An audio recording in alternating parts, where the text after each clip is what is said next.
Alrighty, lords and ladies, my name is Renegade Operative, and today I will be doing a simple ranking video for the Tekken games that I've played. Tekken 8 is coming around the corner, a few months. It's gonna be out January, late January, and I'm super excited. I'm very excited for that game. I've been playing Tekken since fucking forever, like 20 years now. I've been on it. I've played like almost every entry I could think of so far, and I wanted to give my overall opinion and share it with you guys, the audience, because Tekken is life. Once again, you know how this goes. First of all, this is my opinion, so don't get too upset in the comment section if I rank your favorite game high or low or whatever. Just really understand this is my own tier list, and you can make your own in the comment section below and tell me all about it from there. Then, of course, naturally, this video is off the cuff. I'm not gonna remember every singular detail from like 20 years ago or some shit like that. Like, it's unrealistic, people. Please understand if I forget something in a tier list video. I'm only human, so ease up on me, please. Anyway, let's rank this bad boy. Let's give our opinion and let's see what is up. So here's my list, structured from S to A, B, C, D. D is the worst, and never played, because there is games I never played before in the franchise despite playing it for so long. So first and foremost, I'm going to rank the first Tekken. You know where it's gonna go. It's gonna go in D tier. The reason is, okay, from my memory, as with like every first particular entry, it's rough. It's rough around the edges. It's the first time they're trying out these systems in play. Not saying that I didn't get any fun out of playing the first Tekken game. I thought it was, you know, basic and fun for what it was, but I'm telling you now, it didn't age well at all, even compared to Tekken 2, which feels like a monumental step forward. Tekken 1 just feels very, what's the word I'm looking for, is it's not convoluted by any means. It's just very by the numbers compared to the other entries in the series. The damage scaling is off the charts. I remember this is the reason why people hated Paul even more in that game. Everything's just off, you know what I mean? It feels like they're trying to become their own, and they're not there yet for this game for Tekken 1. So a rough start at best. Definitely not even remotely close to being one of the best entries in the series. And honestly, I just don't have as many fond memories with Tekken 1 as I do with Tekken 2 or Tekken 3. That being said, moving on to Tekken 2, I will give this game a B. Now, it's not the most complex system involved. Of course, they added new moves, new characters, what you're supposed to do for a new fighting game. And that was the charm of it. This game had charm. The story was going in, finally, a distinct and dark direction. You see the protagonist from the original game, Kazuya Mishima, going off to an eviler path, and now is up to Heihachi, his own father, who he threw in a volcano or whatever. Not a volcano, just off a cliff. Like, either it's like throwing people off cliffs or volcanoes in this series. You know, one just tends to forget sometimes, but he threw him off a cliff and now he climbed back up. He's ready to fight his son, and now you have this whole cavalcade of characters that are starting to grow in personality, family bonds and family bonds being destroyed as we speak with this game. And I utterly loved Tekken 2. I think it was way better than the first one. Stuff started to feel more refined. You could tell I used to play with June a lot. They started introducing the fact that she could sidestep, which will become monumental and crucial for the series as we go along. And then you have like just the music was starting to get better, the graphics were starting to get better, the gameplay was starting to get better. But compared to other deeper mechanics or deeper lore in the series, or whatever you play, Tekken 4 modes and everything, Tekken 2 is not a cut above that. I would say that this is a great sequel though, and it definitely deserves a B for what it is, but I wouldn't tier it up any higher. Also, Kazuya Mishima kicked my fucking ass in Tekken 2. When you hear that music and he just beats the ever-living fuck out of you in a pimp purple suit, it's some of the most hype stuff ever, man. It's really when the series started to become its own, you know what I mean? I would maybe make the comparison, well, I don't know if this will fit, but I'm gonna say it anyway. It's kind of like going from Street Fighter 1 a little bit to Street Fighter 2, where it's just like a whole new beast, but it feels better in every sense of the fashion. So we're gonna move on to Tekken 3. Tekken 3 gets a S for me. I'm sorry, I'm very nostalgic towards this game. You can even say bias, but hey, subjectivity and biases sometimes go hand in hand, right? That being said, this was an apex of Tekken to me.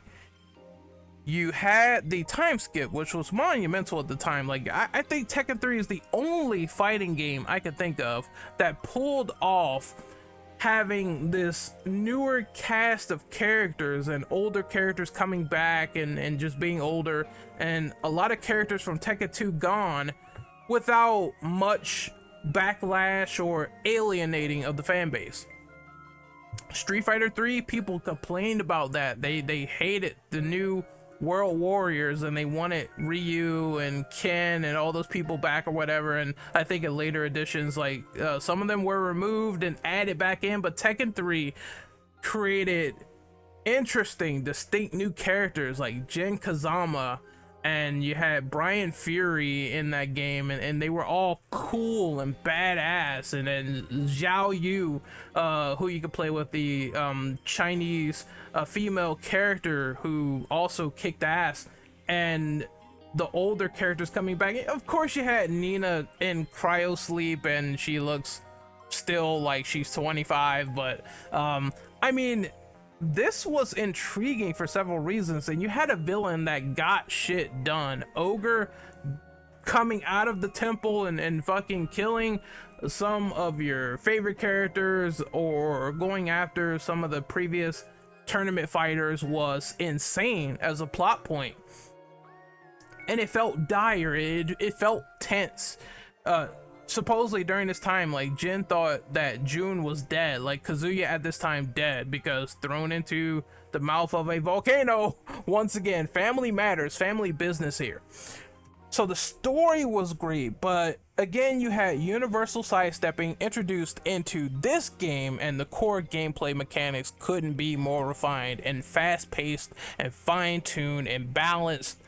There is really nothing bad to say about Tekken 3 of the sort. I can only think of good things so far.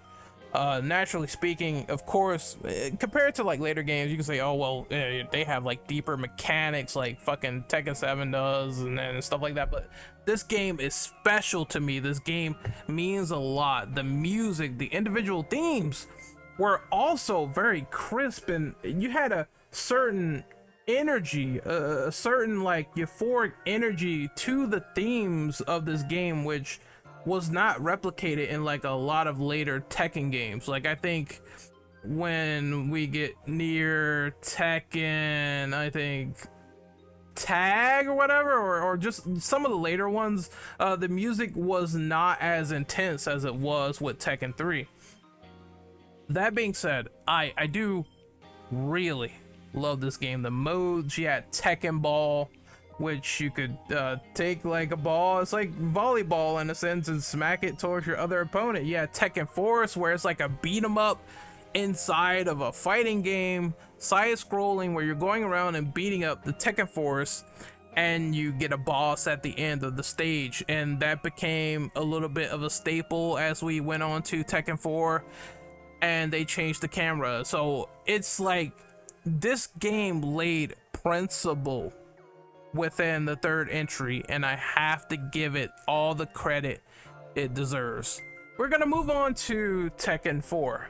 Tekken 4 is somewhat of a divisive entry in the franchise. A lot of people either really love this game or they just didn't care for it as much compared to other entries in the franchise. I'm going to say that Tekken 4 was a fun time. It was fun for several reasons. Number one, it still kept that dark atmosphere, that dark story of now there is the family triad going to war. Kazuya Mishima returns in this game in a big way. After being experimented on by G Corporation once he was thrown into the mountain of a volcano during the time of Tekken 2, he is now back, and you know what that means. Kazuya is the father of Jin, the grandfather is Heihachi. They're all going to trade blows at some point. In order to keep the story interesting and relevant with that Mishima bloodline, they had to bring this character back. So I see why he was resurrected, even though a normal person wouldn't survive the mouth of a volcano or falling into lava. But this is fucking Tekken.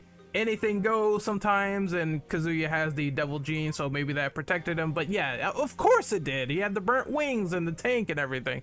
Still, dark storyline, fascinating storyline. The new characters weren't as interesting as Tekken 3, I would say. Of course, they were fine for what they were. You had Steve Fox, Craig Marduk, and Christy. Christy I kind of didn't care for too much because she was just like a clone Eddie Gordo, but female. Marduk was okay, even though he murked Armor King. He murked that dude. He murked that motherfucker.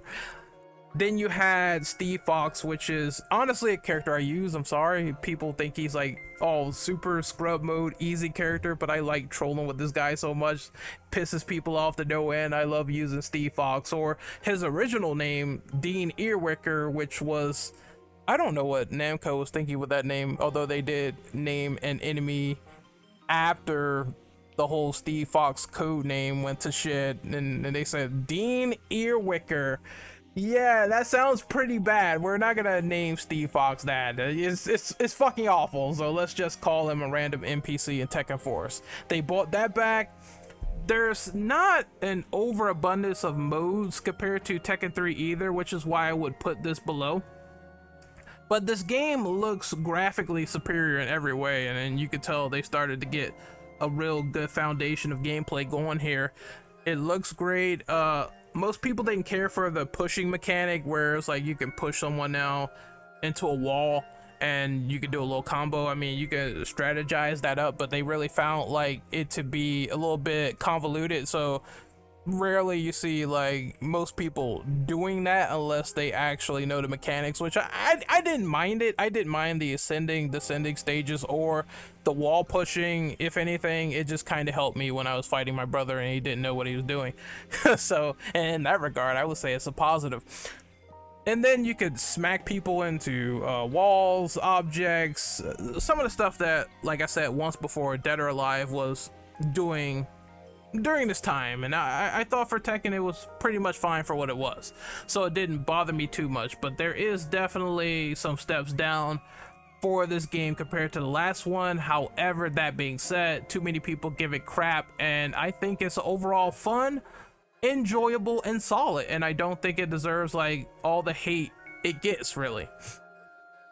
Next up is Tekken 5. Where's Tekken 5? So I only play a little bit of Dark Resurrection, right? And if I rate Tekken 5, I'm gonna also rate Dark Resurrection and sort of talk about it, but I will put them both, Tekken 5 just in general, in S tier. Now, the reason why Tekken 5 is so good is because you can tell they took the feedback of Tekken 4 seriously, so they decided, okay, we're gonna refine this game even more, and it's gonna feel like a lot more lenient, a lot more of that sort of old feeling of how Tekken was, you know, scale the camera back a little bit more, because that's one issue I had with Tekken 4. The FOV slider was a little bit too close to the people, so they slid that back a little more. They tightened up the gameplay, they took out the wall sort of I think you can still knock people towards walls, but you didn't have a dedicated push button anymore, so it's like dedicated old school Tekken, but also adding in the fundamental mechanics that really benefited the game as opposed to some that might get people confused. And I thought that was the best idea, that was the best solution. The storyline this time around, of course, I do feel is a little bit wacky. I mean, of course, the whole everyone memes it when Raven says, "Oh, fucking Heihachi Mishima's dead," because this is after the battle of Hanmaru, and now, of course, Heihachi got betrayed by Kazuya when he's fighting the Jack robots, and they all blew up Hanmaru as a suicidal attempt. And I think that storyline after the fact, where you just have people sort of just fighting each other for like almost next to no reason in certain battles, like some of the character interactions are funny. This is where Tekken really started to get super goofy, a super goofy direction in terms of characterization, because you remember like Paul won Tekken 4 and that was treated seriously, and then I mean not Tekken 4, he won Tekken 3, and in his Tekken 4 characterization he was trying to take it seriously. He was almost on the streets, like bankrupt and all this other shit, and it's just a sad, depressing story. And now it's like, oh, I'm gonna go into space and fight aliens. That's a very vast character change versus trying to just become the best in the world. Now it's the best in the universe. So it's a couple of things like that where I feel like some characterizations in Tekken 5 are a little bit piss poor, but ultimately you're playing this for the gameplay, ultimately you're playing this for the modes and everything else. I do think though that Devil Within was not a good replacement for Tekken Force and all the other modes that came before with Tekken 3. I thought it was pretty garbage. I'm not gonna lie. I thought it was a little bit like some form of an artificially difficult beat 'em up where they wanted to introduce these new platform elements where you collect these gems, and it didn't feel as refreshing or rewarding as the mode wanted to be. I feel like it was cool fighting the bosses in Devil Within, and that was kind of a trip, but it wasn't as fun as I thought it would be, and I really didn't like it too much, and I didn't progress far. And I remember it being like super fucking hard in certain sections where it wasn't even fun, just artificially difficult. So that was not a good replacement. Of course you could play like some of the older Tekken games via the arcade versions, and that was fucking dope in Tekken 5. I love that. And then you had, you know, I think it was the beginning of the treasure battles where you could fight and get like costumes and rank up in the single player and stuff like that. So I thought that all was dope. Couple that in with the fact that you had secret characters, you had Devil Jin and all that good shit. You had new characters like Raven coming into the mix, and it was a very cool and interesting game. And not only that, you had your Dark Resurrection expansion, which added in the Dragunov guy with the grabs and everything, who I fucking hate. I can't stand Dragunov, but hey, they added new characters to this expansion as well, and it deserves all the praise it gets. I love Tekken 5 for what it was, a solid S in my book. Here we have Tekken 6, which is the next entry. Now it borders between, I wouldn't say that I never played it, because I clearly did. I just haven't played it enough. But from the little I played of it, remember the storyline is Jin Kazama becomes the head of the Mishima Zaibatsu and plunges the world into chaos to draw out another creature in a tomb to beat up, while going around and doing this under the guise of an authoritarian figure, and he ends up destroying lives and families and hoping that things will turn back to normal after turning the world inside out. It's very convoluted as a Tekken story. I don't like it. I don't like the final boss, Azazel. I think Azazel is one of the most stupidest bosses I had to deal with the cylinders that he plunged into the ground, and it will stab you and you have to kind of block back up, and then there's unblockables. and he takes up half the fucking screen. I didn't like that final boss. I don't find this Tekken to be memorable at all. The bounding was apparently out of control, where someone would get bounced off the ground, comboed, bounced into a wall, comboed, and people complained about that. As I said, I think campaign scenario was somewhat of a fun idea, with the fact that you could play co-op with someone and do 2 players and run around and beat stuff up in like a scenario equivalent to World Tour from Street Fighter 6. But I genuinely think this game is not as memorable as I thought. Like the music, some of the newer characters, except for Miguel, knowing Miguel was in this game and he had like a revenge arc against Jin Kazama, I barely kept up with this plot line, the story, this gameplay. It was just there for me to play as a test, and that test ultimately did not result in me liking the game a whole lot. I would say is C tier for sure on my list. That might be controversial to some who really thought the gameplay of Tekken 6 was way better than 2, but I think 2 was like a much more memorable and good time in my opinion. So I'm putting Tekken 6 into the C tier. It's a lot more that I just didn't like about it overall, and I thought it fell flat for some of the things it tried to execute. Next up is Tekken 7, and I would put Tekken 7 at I don't know. I don't know, because I really do like Tekken 7 for what it is. I remember just having fun, a good time getting the platinum and everything. The fact that they added in Akuma in the story was hype for Street Fighter, so of course you had this like, oh, this is assassin that Kazumi hired to kill like Heihachi Mishima, none other than Akuma in the story, and he's fighting Kazuya, and it's so badass. I like that addition of the guest characters. Then you had like other characters like Negan from Walking Dead, who I really appreciated him being in there. And you had like fucking Leroy, he was in there, and it was an overall fun experience. You know, fuck Fakaram. I hate Fakaram with his stretchy arms and his elbows and everything, ruining the experience. And this is the Tekken that started to introduce supers, right?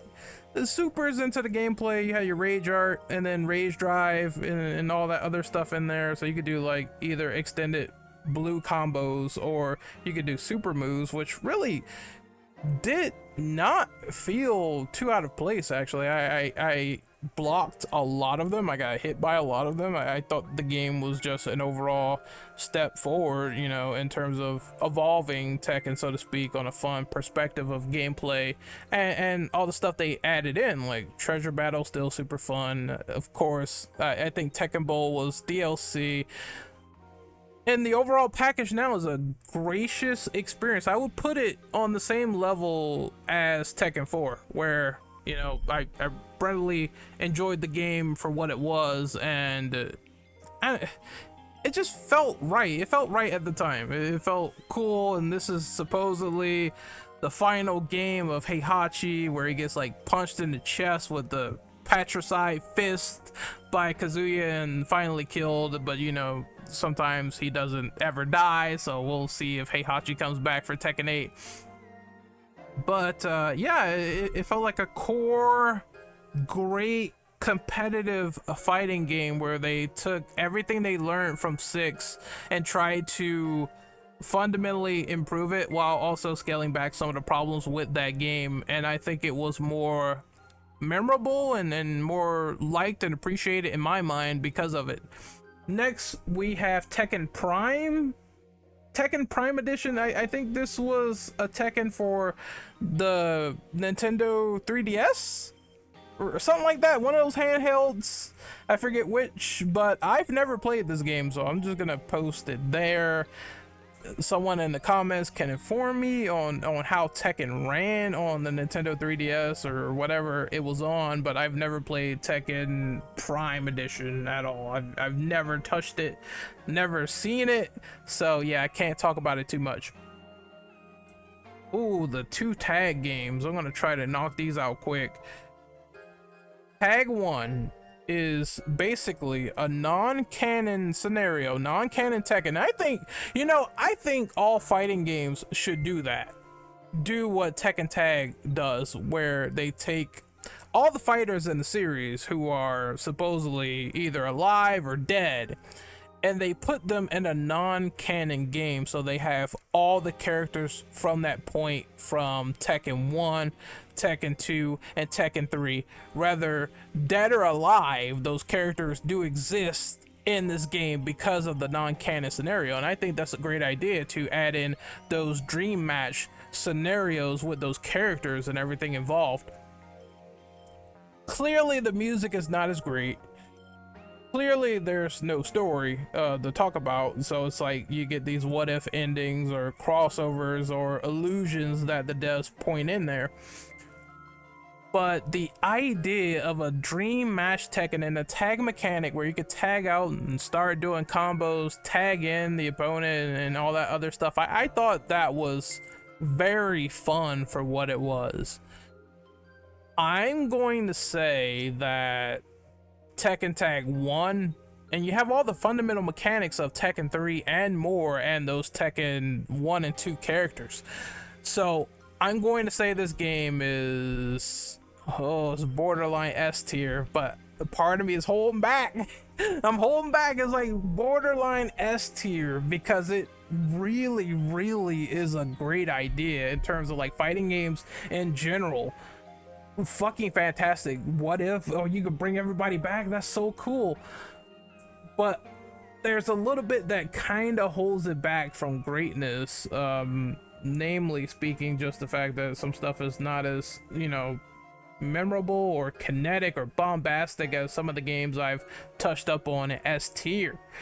So I would say it's a solid A tier game. Honestly, it really is. It's, if you like Tekken 3, you're gonna like Tekken Tag for sure.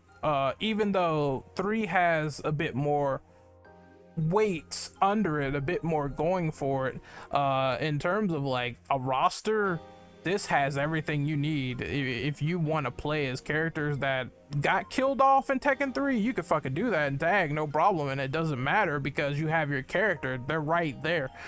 So I like that concept. I like that idea. It plays like Tekken 3, but it looks better, clearly because it was like an early PS2 game. I dug it a lot. I think it deserves an A. Tekken Tag 2, you know, honestly, again, they take the Tekken 6 engine and they enhance it and they do all these things that you have like your characters back again from the dead, whether dead or alive at this point. All the previously established characters are in there, except the game now plays better. It plays more smoothly. This game was kind of broken though, with some setups like Slim Bob. I definitely used them and I was whooping ass, but in terms of raw fun factor and everything involved, and the fact that of course now the gameplay is coming into its own, I think this is a very clear and definitive version that is leaps and bounds better than Tag 1. With the selection of characters that you have, a way bigger roster, way bigger dynamics, way bigger combos, way bigger presentation, cool stages, all that shit. Like, I have so many fond memories of Tag 2. It's unbelievable. I'm so happy I bought that game like basically on a whim because I saw it in the store at one point and I'm like, you know, oh, Tekken Tag 2, they made like a sequel, Tekken Tag Tournament 2, so I'm gonna pick that up and play it. And I was just having such a good time. One of the best online fighting game experiences I had in a long time, next to Tekken 7. Tag 2 was a bundle of fun. It's like everything you probably wanted in the first game, but the first game was not as robust. This one is, and I had such a stellar good time with this. This game is S tier. I know they have like Tekken 6 bounding mechanics, but I can let that slide because my time with this game was a lot more enjoyable overall. And then we have Tekken Revolution, which I would say sits in the C tier. No, wait, well, yeah, because, okay, I'm gonna be fair, I did enjoy Tekken Revolution for what it was, I'm not gonna lie, but the game is like when we were playing it, you were essentially fighting to have tickets to play with your characters, and it was timed and it was limited, and you had to wait for like I think 24 hours before you could actually fight again. So this was a microtransaction feel horror to some people, right? But overall, the fun was there. Like, you get on for a day, you play until your time runs out, and then you go ahead and you do something else. This game was essentially made to be kind of a free-to-play piecemeal fighter. I know some people don't like that idea, they don't like that premise, they don't like that concept, but for Tekken, it did work on a certain level where it's like, of course, I was so into it where I was playing every day. But yeah, I was kind of annoyed with the fact that, oh, well, I gotta get another fucking ticket, or I have to fight to get another character, and it takes ages. I just want to play with my main. I can't play with my main because Jin was not available until I actually progress further and more and more and more. So it's just made to eat up your time, and for what time I put into Tekken Revolution, of course, it was fun. It was fun. You had all the updated mechanics you had and everything else, but I can't put it any higher on good faith because, once again, the game was free to play piecemeal, so I can't do that compared to like other full-fledged games with full-fledged content that I enjoyed. I can't say it's any higher than what it is. It's definitely a nice little C-tier surprise, but hey, I mean, it was what it was when they made it.